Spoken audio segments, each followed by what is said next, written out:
Hello friends, how are you? Hope आप सभी अच्छे होंगे। नाउ कम टू आवर ज्योग्राफिया क्लासेस। आज हम एक नया टॉपिक स्टडी करेंगे, that is continental drift theory. 1912 की है ये थ्योरी, और जो कि हम ये कहेंगे प्लेट टेक्टोनिक्स थ्योरी का एक बेस है। So let us start. Continental drift theory by Alfred Wegener in 1912। 1912 में इन्होंने वेगनर महोदय ने थ्योरी दी थी कि किस तरह से कॉन्टिनेंट ड्रिफ्ट होते हैं। कॉन्टिनेंट ओशन फॉर्मेशन इन्होंने बताया था, और इनकी ये जो थ्योरी थी ये पब्लिश हुई थी 1915-1920 में। अल्फ्रेड वेगनर जो थे ये एक जर्मन मेटेरोलॉजिस्ट रहे हैं। नाउ इन 1596 अब्राहम ऑर्टिलिस जो कि एक डच मैप मेकर हैं, इन्होंने सबसे पहले ये बताया था, इन्होंने पॉसिबिलिटीज़ बताई थी कि दोनों अमेरिका, यूरोप और अफ्रीका किसी टाइम में एक जगह ये जॉइन थे।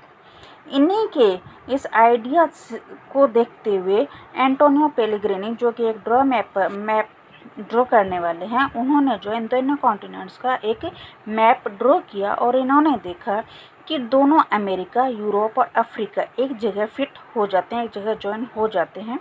तो इनकी जो पॉसिबिलिटीज़ थी वो मैप के थ्रू फिर उससे फर्दर चेक किया गया और वो बात सही थी। Now in 1912 German meteorologist Alfred Wegener put forward the continental drift theory इन्होंने दी, और इन्होंने बताया था किसके रिगार्डिंग दी थी, distribution of ocean and continents. But इन्होंने जो बेस था इनका, उन्होंने वो बताया कि हर कॉन्टिनेंट के अंदर क्लाइमेट चेंज हो रही है, उसका रीजन क्या है, उस रीजन को जानने के लिए इन्होंने जो है बॉटनी के बेस पे, यानी कि प्लांट्स की स्टडी करके, वहाँ की अर्थ की स्टडी करके, इंटरनल स्ट्रक्चर अर्थ का स्टडी करके, क्लाइमेट की स्टडी करके इन्होंने जो है ये बताया कि ओशंस और कॉन्टिनेंट्स जो हैं ये ड्रिफ्ट करते हैं। किसी टाइम में ये एक बहुत बड़ा लैंड मास रहा है। सो इनके जो कंसिडरेशंस थे, हम उन कंसिडरेशंस को देखते हैं।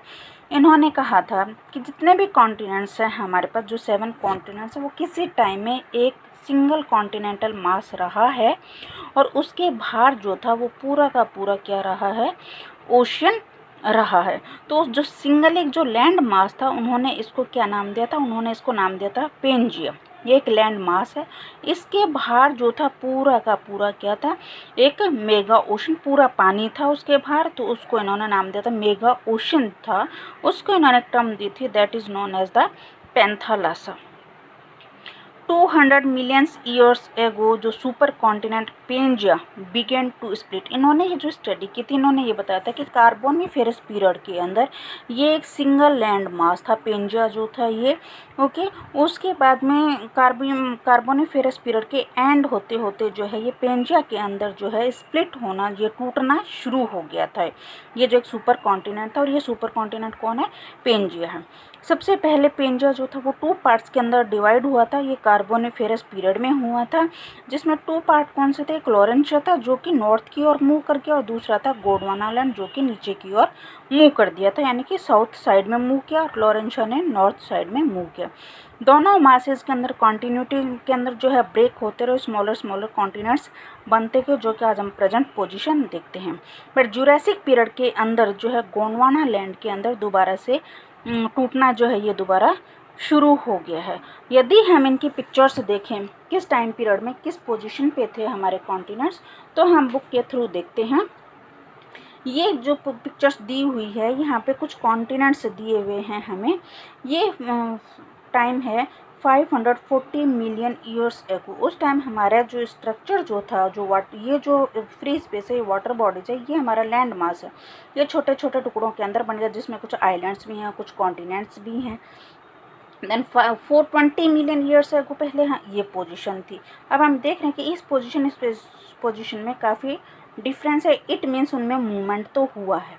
फिर 300 मिलियन ईयर्स के बाद जो है ये पोजीशन आ गई। 120 मिलियन ईयर्स पहले ये पोजीशन थी। अब हम देखें प्रेजेंट पोजीशन, तो हमारे पास ये पोजीशन है जिसमें इंडिया यहाँ पे दिया हुआ है। यहाँ पे हमें पोजीशन दी हुई है कि 1 पोजीशन पे अफ्रीका रहा। यदि हम इस पार्ट के अंदर देखें तो अफ्रीका यहाँ पे है। सेकंड पार्ट में देखें अफ्रीका यहाँ आ गया, थर्ड पार्ट में यहाँ है, 4th में यहाँ पहुँच गया, और 5th में हम देखें तो ये इक्वेटर जो है इसके सेंटर से पास हो रहा है। प्रेजेंट पोजीशन हमारे पास जो है हमारे कॉन्टिनेंट्स और ओशंस की ये रही है। तो जिस तरह से ये ड्रिफ्ट हुए हैं उसी से जो है इसके बाद हमारा प्लेट टेक्टोनिक शुरू हुआ, बट इन्होंने उसके कुछ रीजंस डिफरेंट बताए थे, डिफरेंट फोर्सेस बताए थे, बट वो फोर्सेस प्रूव नहीं हुए, उनको अप्रूवल नहीं मिला। तो हम देखते हैं इन्होंने कौन से फोर्सेस बताए थे और इनके पास ऐसे क्या एविडेंसेस थे जिसके बेस पे इन्होंने कहा था कि कॉन्टिनेंट्स और जो है ये ड्रिफ्ट करते हैं।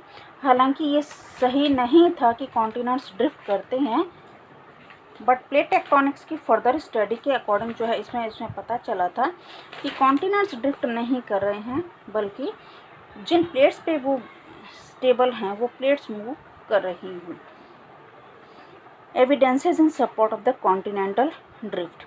फर्स्ट पार्ट था इसका द मैचिंग ऑफ कॉन्टिनेंट्स, यानी जिगसॉ फिट।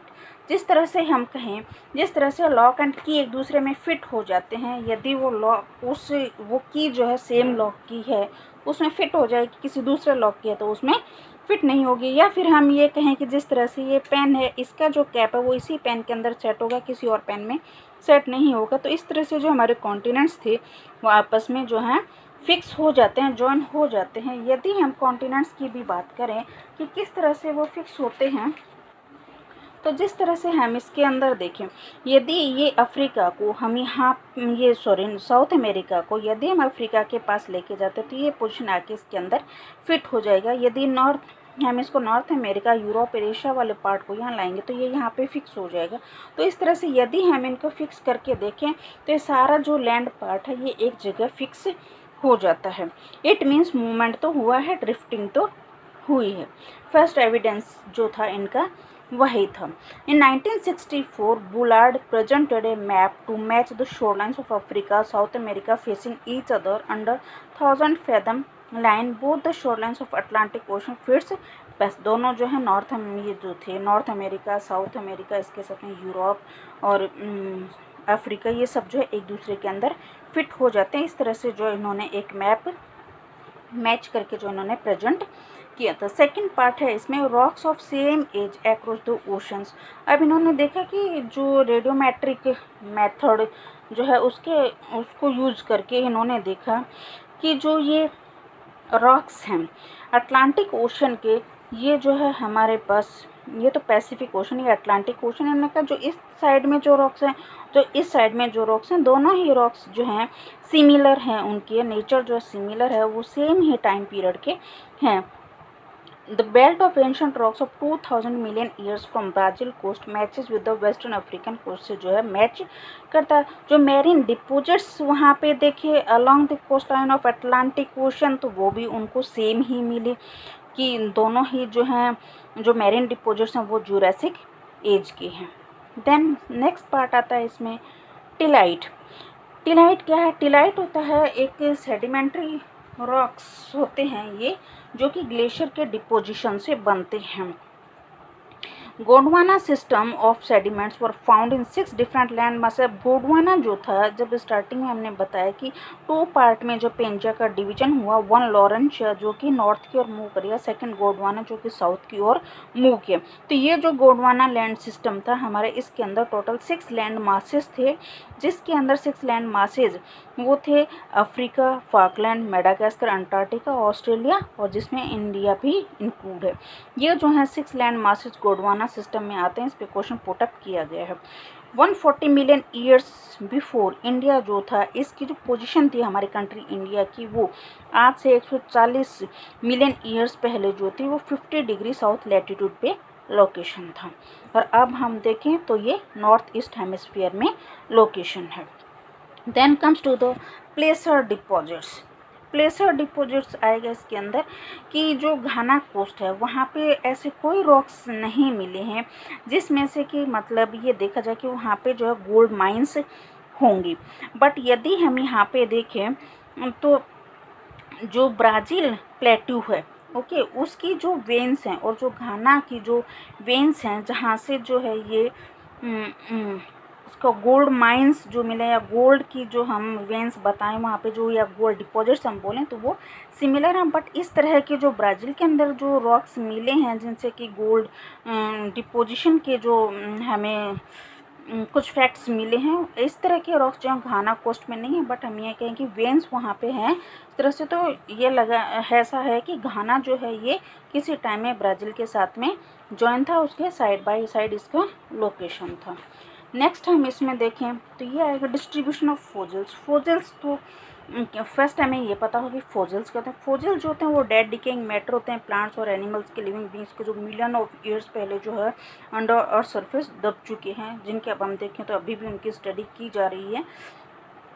लेम्यूर्स जो थे ये इंडिया, मेडागास्कर, अफ्रीका के अंदर मिले हैं। इसका मतलब क्या है कि किसी टाइम में ये तीनों कंट्रीज जो हैं ये जो तीनों जो लैंड मासेज हैं ये एक दूसरे के साथ में जुड़े हुए थे, जॉइनिंग था। इसका मतलब तीनों का जो लिंकिंग है वो कौन था? लेम्यूरिया। मेजोसोरस जो कि एक छोटा सा रेप्टाइल होता है जो कि शैलो वाटर के अंदर मिलता है। इसके स्केलेटन्स भी मिले हैं, जैसे हम कहाँ मिला है तो ये ब्राज़ील के अंदर मिले हैं, ये Southern Cape Province South Africa के वहाँ इन दोनों के सिमिलर वहाँ मिले हैं इनके स्केलेटन्स। तो इससे पता चलता है कि ये दोनों भी किसी टाइम में ज्वाइन रहे हैं। जबकि अभी हम इन दोनों को देखें तो 4800 किलोमीटर एक दूसरे से दूर हैं। नाउ अब वैगनर महोदय ने कुछ फोर्सेस बताए थे। उन्होंने फोर्सेस जो बताए थे कि किसकी वजह से, इन्होंने ये तो बताया कॉन्टिनेंट्स ड्रिफ्ट कर रहे हैं, कॉन्टिनेंट्स मूव कर रहे हैं, एक दूसरे से दूर जा रहे हैं, बट उनके पीछे रीजन क्या है? तो इन्होंने दो फोर्सेस बताए थे। One is the pole fling force जो कि रोटेशन ऑफ द अर्थ से कनेक्शन है इसका, उसी को हम कहेंगे जो रोटेशन ऑफ अर्थ से जो फोर्स प्रोड्यूस होता है वो पॉल फ्लिंग फोर्स होता है। और टाइडल फोर्स जो कि सन और मून के जो अट्रैक्शन से जो फोर्स प्रोड्यूस होता है हम उसको टाइडल फोर्स बोलते हैं। Then tidal force due to the attraction of the moon and sun that develop tides in oceanic waters that is known as the tidal force। But लेकिन क्या कहा कि जो मोस्टली जो स्कॉलर्स थे उन्होंने भी स्टडी की, बट उनको ये जो फोर्सेज जो दो बताए गए थे ये उनको इनएडुकेट लगे कि उन टू फोर्सेज की वजह से जो है कॉन्टिनेंट्स ड्रिफ्ट नहीं करते। बट इनकी ये बात बिल्कुल सही थी कि जो है इनमें मूवमेंट है, कॉन्टिनेंट्स के अंदर जो है मूवमेंट है, ये एक दूसरे से दूर जा रहे हैं। और दूर जा रहे हैं उनके पीछे रीजन ये दो फोर्सेस नहीं थे जो कि वेगनर महोदय ने दिए थे। इसलिए जो है इनका ये जो है थ्योरी जो थी ये एक्सेप्ट नहीं हुआ। बट इन्होंने जो एक नया डायमेंशन दिया था ये स्टडी करने के लिए कि जो ओशंस और कॉन्टिनेंट्स का जो डिस्ट्रीब्यूशन है उसके पीछे कोई एक सॉलिड रीजन है। इसके पीछे हमारे स्कॉलर्स जो थे, ज्योग्राफर्स थे, जियोलॉजिस्ट थे, क्लाइमेटोलॉजिस्ट, सब ने जो है स्टडी की है इसका मेन रीजन क्या है।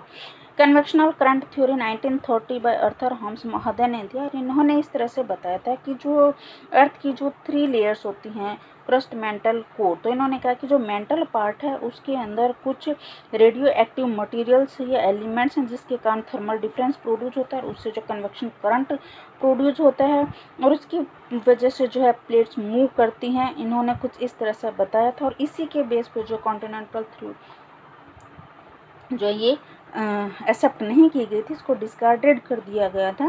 जो कन्वेक्शन करंट थ्योरी जो है प्लेट टेक्टोनिक्स करंट जो हम पढ़ा था हमने, उसके अंदर भी कन्वेक्शन करंट थ्योरी का हमने देखा था। हम इसको अलग से भी देखेंगे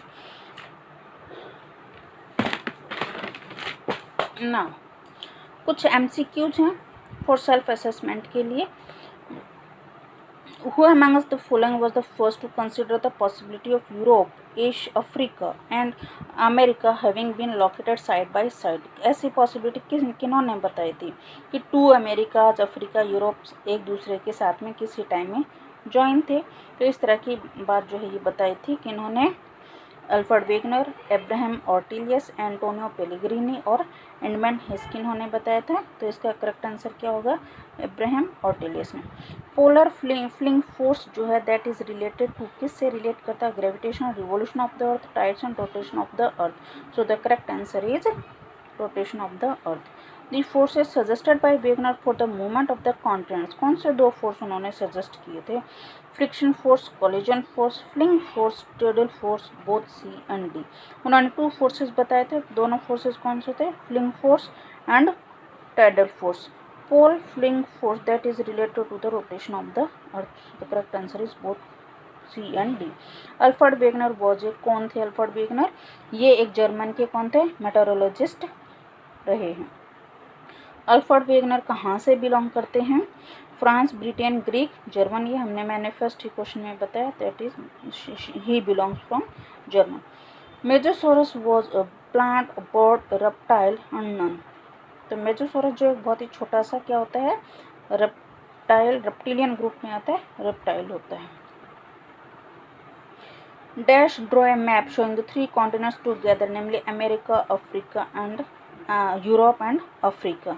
किन्होंने जो है इन तीनों को कॉन्टिनेंट्स को एक जगह जो इनका मैप बनाया था देखने के लिए कि ये तीनों जो हैं ज्वाइन रहे हैं कि नहीं। तो Arthur Holmes, Alfred Wegener, Abraham Ortelius और एंटोनियो पेलेग्रिनी। अब्राहम ऑर्टिलियस ने तो इन्होंने पॉसिबिलिटीज़ बताई थी कि इस टाइम में ये एक जगह जो है कंबाइंड रहे हैं, बट इसका जो मैप ड्रॉ किया था वो क्या था? एंटोनियो पेलेग्रिनी ने। Continental drift theory was given in, कब दिया गया था इसको? 1812, 1912, 1930, 1596। तो ये जो कॉन्टिनेंटल ड्रिफ्ट थ्योरी एक दिया तो गया था 1912 में, बट इसका जो पब्लिशन हुआ था, जो उसको पब्लिश किया गया था 1915, 1920 में किया गया था। होप आपको वीडियो अच्छा लगा होगा, थ्योरी समझ में आई होगी। इसमें से काफ़ी क्वेश्चंस पुटअप किए गए हैं। ये क्वेश्चन तो कई बार पूछा भी गया है, फोर्सेस के लिए भी पूछा गया है, तो आप इसको देख लीजिए। थ्योरी भी पूछी गई, कब दिया गया है ये इसमें यूजीसी नेट में कई बार ये क्वेश्चन पूछा गया है, कॉलेज लेक्चरशिप में भी पूछा गया है। सो ये दोनों ही एग्ज़ाम्स के लिए इम्पोर्टेंट रहेगा। सो कुछ नहीं समझ में आया हो, कुछ प्रॉब्लम है, कहीं कुछ डाउट है, तो प्लीज़ कमेंट बॉक्स में दे दीजिए, उसका रिप्लाई दिया जाएगा। Thank you and have a nice day. Bye bye, take care.